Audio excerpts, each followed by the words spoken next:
Hey Barrelheads, today we have the opportunity of interviewing Jake Clements, who is the founder of the Texas Whiskey Festival, which in my opinion is the best festival when it comes to whiskey. Jake, thanks so much for being here with us. Thanks for having me. Absolutely. Looking forward to it. So Jake, first question, what kind of problem were you trying to solve by starting the Texas Whiskey Festival? When the idea came about, I wasn't trying to solve anything. I just had an idea and I thought it was really cool, and there wasn't anybody doing it at the time. You know, anything dedicated to Texas whiskey. There was whiskey events, but not Texas only. Over the course of talking to distilleries and kind of putting that first year together, I realized that there actually was a need. There was a platform that they needed, not only to introduce their brand, but actually introduce people to the idea that Texas was making whiskey. For some reason, it was kind of a foreign concept to some people. And I don't think anybody actually knew what they were getting into whenever they showed up to the first festival. From a consumer standpoint, I think they were expecting to have bigger brands and things like that. And then when they discovered, oh wait, these are all made in Texas? Yeah. Wow. And so that was kind of the evolution and how it ended up where it is. Now, when you started this, what was the perception of Texas whiskey outside of Texas? I don't think there was one. No? We're going on our 9th one. So the first one was 2018. I mean, I don't know how much of a perception there was. There wasn't even really a perception that Texas whiskey was a thing within the state.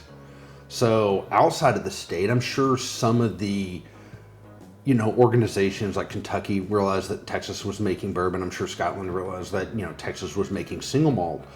But I don't know from a consumer's perspective how much of a thing it was, or if it was a thing. Yeah, that's a good point, because that's kind of something that's become pretty new recently. It's just this rise of Texas whiskey. Yeah, you hear about it all the time. Now, how many distilleries did you start with at the first festival to now? Year 1 was 11.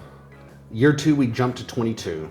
And then we've been between 30 and 40 the past several years. And that has to do with schedules, what's going on with, them, the marketplace, that kind of thing. But we're usually in 30 to 40 now. Wow, so it's grown considerably since year 1. Oh yeah, night and day. We had some setbacks with COVID, obviously, but we've seen a steady and kind of consistent participation from distilleries and a consistent growth with consumers. The growth has been very intentional. Now, you mentioned Kentucky and Scotland. Mm-hmm. Now, Texas is also doing bourbon and single malts. What would you say makes Texas whiskey stand out compared to those regions? I mean, I think there's a lot of things. One, we didn't go into this with a preconceived notion. We're not trying to protect the history like Kentucky and Scotland are. We're not trying to make whiskey that fits a certain flavor profile. So that's one. Two, the climate. We're dealing with a different climate than, Kentucky, Scotland, Oregon, whatever, any other. We're dealing with a very unique climate, just like they're dealing with their unique climates. Mm-hmm.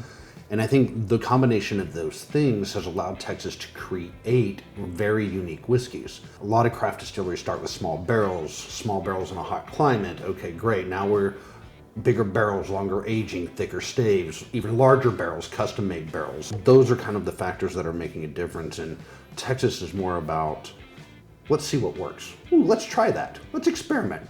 And I think that is kind of one of the brilliant things about what Texas whiskey can do versus some of the established industries. Do you see that Texas distilleries work well with each other? Oh yeah, absolutely. We kind of have a unique environment in that they're all friends. They're still competitive, but it's in a healthy way. And so they do help each other. If there's fermentation problems, they call each other. If they're running into distillation problems, or they need help sourcing barrels, or they need help with something, like these guys all talk. And luckily for me, the festival's kind of been a big focal point around that, with the private dinner we do the night before the festival that's just for the distillers. And it's really been a source of kind of everybody coming together. Somebody joked one year, it's the family reunion. Yeah, it's awesome that they're not trying to cut each other at the knees, and instead they work well together. They will compete with each other. I mean, they know that it's still about sales. They need to have their sales, but I've never heard any of them badmouth another one.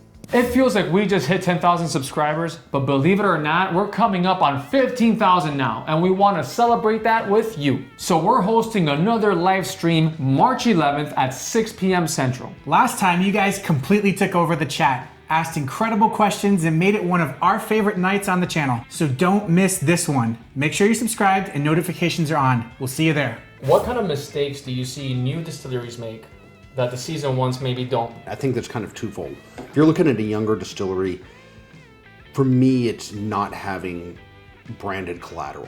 So consumers are coming into the festival and, we're talking 30 to 40 different brands, hundreds of whiskeys. They're trying all of these whiskeys. And I hear this time and time again. And they're like, oh my God, there was this one. It was really good. I don't remember the name of it. If they don't have something that they can take that is a visual representation and reminder of that experience, then it becomes this, well, that was cool. There was this really great whiskey there. I don't remember what it was though. And so they never go buy it because they can't, they just remember it was a great experience, or they really like the people making it, or whatever it was, but they have nothing to remind them about that. On the flip side, well-established distilleries that people know, it's only bringing their core products, not bringing something special. If all you bring is your core products, great, you're gonna get the new people, and if that's your goal, that's fine.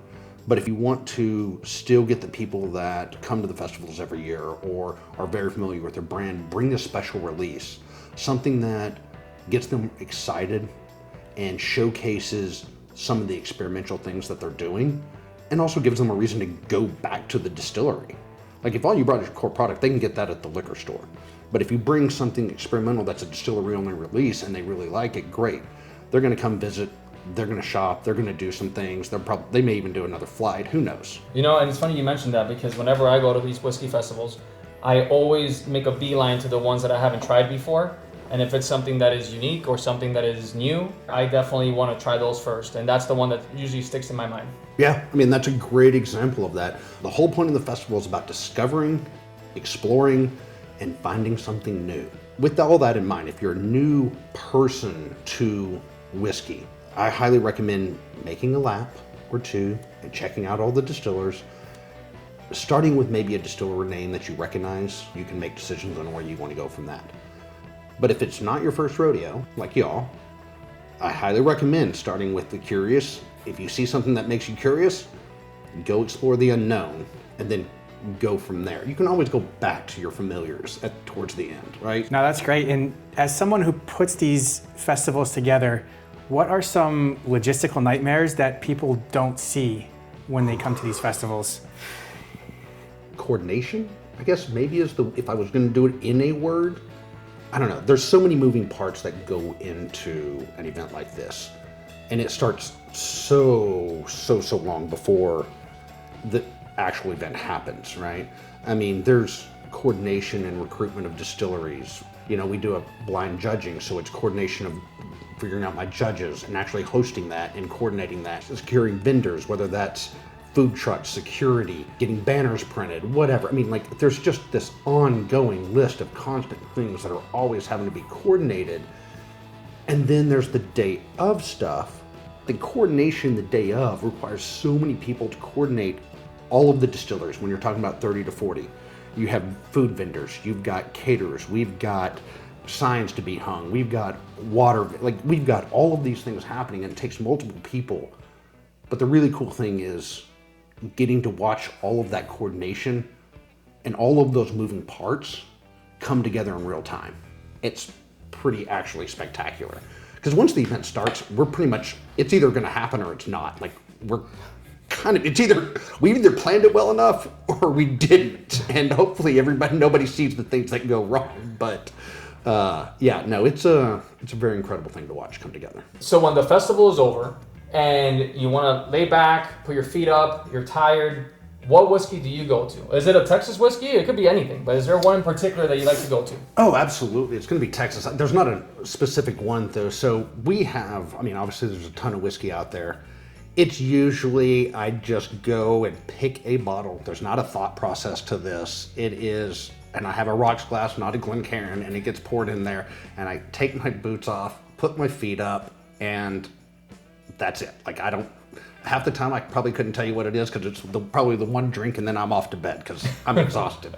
There are times that once everybody leaves and there's still distillers there, we bust out cigars and we're pouring, and it could be, if Jared's there, then obviously we're drinking something from Balcones. If, the guys from Still Austin are there or whatever, it kind of really depends on who's there hanging out and who we're smoking cigars with and what's getting poured. And At that stuff, there may be things that aren't released, don't have labels on them. Who knows what the hell we're drinking at that point. And if that's the case, then usually by the time my wife gets me home, I'm just going to bed. If you like what you saw and you want to listen to the full interview, make sure you check out our Patreon. Plus, that's where we do our virtual tastings, behind the scenes content, and hang out with the community. So if you want to be part of shaping future episodes, go check it out. And guys, I highly recommend you get tickets to the Texas Whiskey Festival. The link will be in the description below. Until next time, cheers.